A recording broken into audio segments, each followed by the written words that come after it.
Chainsaw Man é com certeza absoluta uma das minhas obras favoritas e sabe uma razão específica pra isso? A aparência das criaturas de Chainsaw Man. Bom, como assim? Deixa eu explicar. Oi, eu sou o Link e eu tenho um canal de animes aqui. Se você não me conhece ou nunca ouviu falar de Chainsaw Man, bom, essa é a história de um moleque chamado Denji que vive em um mundo onde basicamente demônios existem. Eles caçam pessoas, se alimentam de sangue e temos caçadores que vão atrás desses demônios. Nada de muito absurdo até então, isso daqui é só uma sinopse pra poder dar um porém pras pessoas que nunca deram uma olhada em Chainsaw Man e ficarem ansiosas por conta do anime que tá vindo por aí, né? Mas enfim, por mais que não tenha nada de muito absurdo no começo dessa premissa, entre aspas, de Chainsaw Man. Chainsaw Man é basicamente um Battle Shonen, né? Então se a gente for considerando esse fato, então a gente teria um monte de lutas muito interessantes baseadas em humanos contra demônios. Em todos os Battle Shonen que a gente já assistiu antes, bom, é muito comum que a gente tenha sempre coisas como níveis de poder, estilos de habilidade, etc. Assim como o Dragon Ball tinha o Ki e tinha as transformações de Super Saiyajin, ou então como o Naruto tinha o Chakra e ele tinha os Jutsus, que eram as diversas técnicas, eu acho que uma das coisas mais interessantes que foram acrescentadas em Chainsaw Man é a forma como as criaturas, né, os demônios de Chainsaw Man, são popularmente conhecidos pelos seus poderes muito criativos, e a forma inclusive como a aparência deles e a filosofia por trás da aparência deles se conecta diretamente com os seus poderes. E isso, bom, deixa eu tentar explicar pra vocês. Medo. Isso é o que ranqueia demônios fortes e fracos de Chainsaw Man, e basicamente delimita os poderes deles, não é? Diferente de Chakra, diferente de Ki, então diferente de Dragon Ball, Naruto e outras histórias do estilo Shonen, aqui a gente tem literalmente uma história onde não temos delimitação de poderes em relação aos demônios. A única coisa que delimita o quão fortes eles são ou quão estranho é o poder deles é literalmente o nome deles, o quanto as pessoas têm medo deles. Então, dando um exemplo interessante disso, nós temos o demônio do infinito, vamos supor. Ele é um demônio para pessoas que têm medo, literalmente, do infinito. E a aparência dele e os seus poderes são muito convenientes. A primeira vez que ele aparece, por exemplo, ele mostra seu principal poder, que é deixar o Denji e o grupo dos amigos do Denji presos no 8º andar de um prédio. Eles não conseguem sair do 8º andar, estão presos infinitamente ali. E detalhe extra, eles ficam presos no mesmo horário, ou seja, eles ficam travados em um mesmo segundo ali, que é o horário das 8h18. O número 8 basicamente se repete justamente por conta do nome dele, Demônio do Infinito, e o número 8 seria o símbolo do infinito, né, só que em pé. O conceito dele eu acho que já dá pra explicar bastante como funcionam os demônios de Chainsaw Man, por exemplo, e como os poderes deles são completamente aleatórios, tipo, a forma original do Demônio Infinito, por exemplo, é literalmente o símbolo do infinito, com 2 olhos e 2 boquinhas, ele consegue se regenerar também, a gente tem alguns outros poderes interessantes, mas ele é literalmente só um exemplo. Existem vários outros exemplos interessantes de demônios em Chainsaw Man que foram muito bem utilizados, com os conceitos dos nomes deles, e alguns que não foram tão bem utilizados assim. Um conceito de uma criatura não bem utilizada, digamos assim, pode ser considerado como o conceito do demônio infernal. O demônio infernal, podemos dizer, é um exemplo de uma criatura que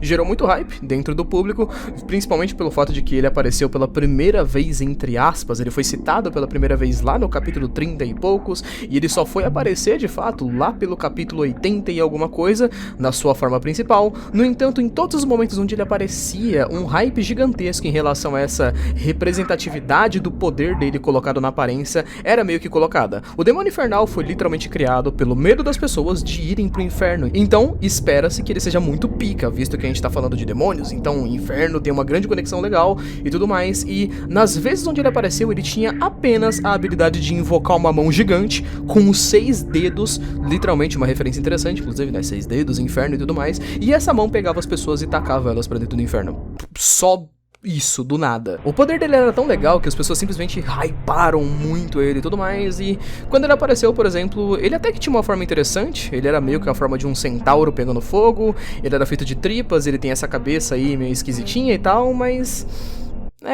não é lá tão representativo assim. Claro que isso não impede que vocês gostem dele ou alguma coisa do tipo, só que, sei lá, pro hype que ele tinha, eu acho que ele foi bem mal utilizado. Existem demônios também dentro de Chainsaw Man que eles têm um conceito muito legal, mas esse conceito é utilizado de forma simples. Um exemplo muito incrível disso é o Demônio do Futuro, por exemplo, que eu acho que é bem óbvio, o nome do bicho tem a ver com o futuro, e a sua habilidade principal é ver o futuro. E a aparência dele pode não parecer, mas remete muito a isso. E sim, se você tiver dado uma olhada direitinho nele, ele é uma árvore, basicamente, né? Ele é uma espécie de galhos, assim, como se fosse de fato uma árvore. Então, apesar de no início você pensar, ué, por que exatamente ele é uma árvore? Isso não tem nada a ver exatamente com o futuro, etc. Sim, na realidade isso tem muito a ver com o futuro, e isso é, tipo, uma das coisas que eu mais gosto em alguns designs de Chainsaw Man, é colocar uma coisa que tem a ver, sim, com o nome do personagem, mas é uma coisa inesperada. Ele não é exatamente uma árvore porque árvores vivem muito, ou só por alguma coisa super superficial, assim. Ele é uma árvore porque a aparência dele por si própria é uma referência e uma metáfora àquela ideia de, com o tempo, a natureza leva tudo. Então, sabe quando você vê aqueles cenários apocalípticos, onde a gente tem prédios, né, o mundo acabou, alguma coisa do tipo, e a gente tem um monte de árvores que continuam crescendo, mesmo depois que os seres humanos já se foram, porque basicamente a natureza não morre diferente da gente? Pois é.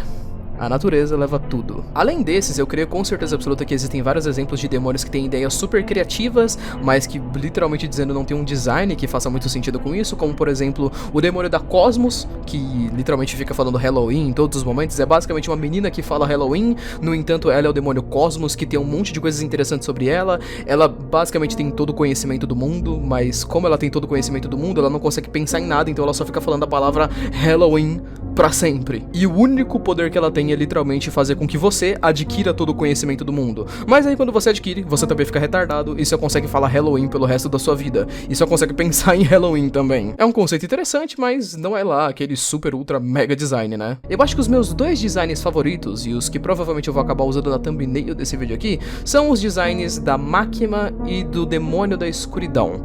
Os dois designs que eu acho mais bem acertados dentro de Chainsaw Man. E eu sei que você pensou, inicialmente, óbvio, né? Por que a Máquina? A Máquina, se você for pensar bem, ela é tipo só uma mina, né?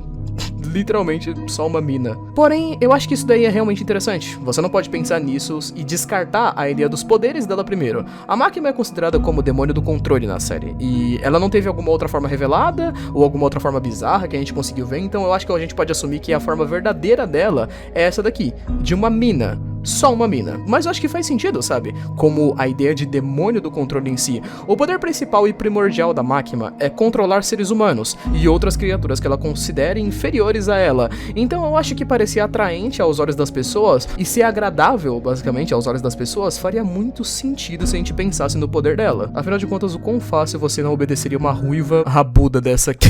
Tá legal. Parei. Vamos voltar pro vídeo. Eu acho que apesar do design dela ser simples e não chamar tanta atenção assim de primeira, um dos pontos mais principais e interessantes que a gente tem no design da Máquina em si são os olhos.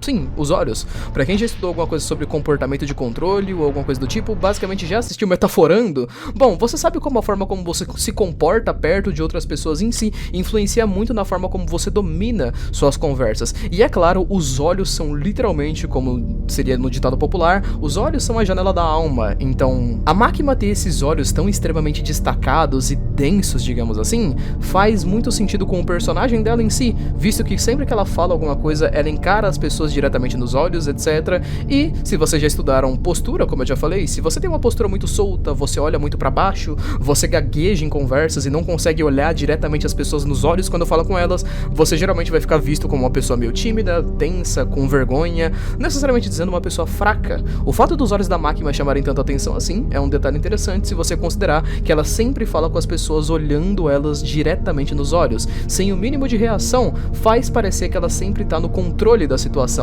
Saca? É um detalhe simples e não é alguma coisa muito chamativa, mas mesmo assim, encaixa bastante dentro do design da personagem, digamos assim. E o fato dela ser rabuda também encaixa bastante no personagem dela.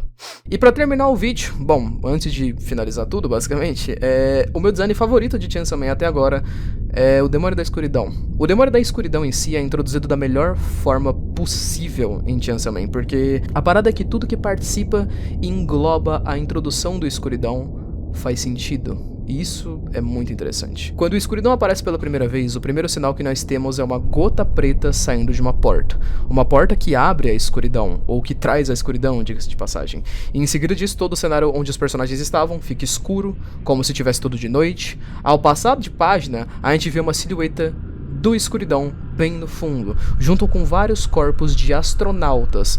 Astronautas, necessariamente dizendo, representam muito aqueles que exploram o desconhecido, o vazio do espaço e necessariamente a escuridão propriamente dita. Eles seriam como uma representação dos humanos, uma representação dos heróis humanos que exploram a escuridão em busca de respostas. Aqui, eles estão todos mortos, representando que a verdadeira escuridão chegou. Então, nós temos um sapo fazendo barulhinho de sapo, é uma bela representação para aqueles momentos mais nas 6, 7 horas da tarde, onde os sapos começam a fazer barulhos em cidades mais do interior ou áreas mais rurais. Um sapo fazendo barulho antigamente para os humanos significava que a noite estava chegando. E depois desse barulho, ele aparece pela primeira vez. E, cara, a página onde ele aparece pela primeira vez é simplesmente genial. Não só pela aparência dele em si, que é bizarra, mas os poderes também. Perceba como pela primeira vez, quando ele aparece, ele remove de uma vez só as mãos e braços de todas as pessoas que estão ali próximas. E o porquê disso também é uma referência em relação à aparência dele. Você se lembra de em alguma vez andar na sua casa de noite e basicamente tá tudo escuro, mas você meio que conhece a sua casa, mas só pra você não bater a cara em algum lugar, você anda com as suas mãos na sua frente, pra você poder se encontrar dentro da escuridão. O fato é que ali ele arranca as mãos dessas pessoas, porque na escuridão verdadeira que ele é, você não consegue enxergar nada. Fora alguns outros detalhes, como por exemplo, ele usa os braços das pessoas que ele arrancou ali pra poder escrever a palavra máquina, etc. Ou em si o próprio corpo dele, que é a junção de várias outras cabeças, cada uma delas que não tem uma função básica, como por exemplo, uma cabeça não enxerga, a outra não tem boca e etc. Eu simplesmente amo esse tipo de design em Chainsaw Man e eu acho que é uma das, se não uma das maiores razões pelas quais essa obra me chama tanta atenção assim. A criatividade do Fujimoto para poder criar poderes e designs que se referenciem a esses poderes é simplesmente incrível. Mas enfim, tem algum demônio que você acha mais interessante ainda em Chainsaw Man e quer me falar? Bom, deixa nos comentários, beleza? Enfim, valeu por assistir e tchau, tchau.